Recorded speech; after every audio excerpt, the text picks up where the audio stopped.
हरे भरे खेतों के बीच एक मेहनती बैल रामू और उसका नन्हा बच्चा गोपू रहते थे।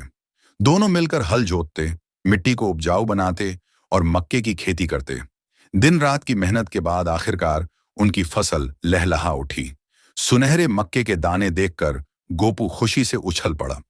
पिताजी, हमारी मेहनत रंग लाई, गोपू ने उत्साह से कहा। रामू मुस्कुराया। हाँ बेटा, मेहनत का फल हमेशा मीठा होता है।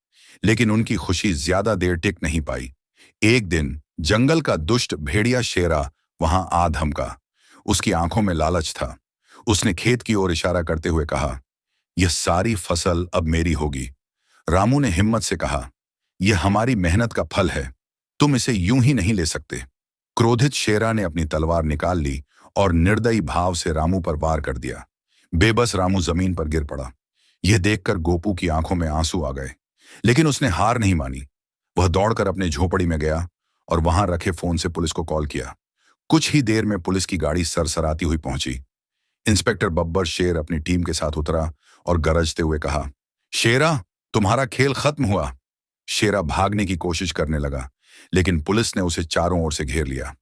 एक पुलिसिया हाथकड़ी उसकी कलाइयों में चमक उठी। तुम्हें खेत नष्ट करने और रामू को नुकसान पहुंचाने की सजा मिलेगी। यह देखकर गोपू की आंखों में खुशी के आंसू छलक पड़े। न्याय मिल गया। पिताजी की मेहनत बेकार नहीं जाएगी। अब खेत फिर से सुरक्षित था और गोपू ने अपने पिता के सपनों को पूरा करने का संकल्प लिया। उसकी आंखों में उम्मीद की नई किरण थी, क्योंकि उसने सीखा था कि सच्चाई और मेहनत की हमेशा जीत होती है।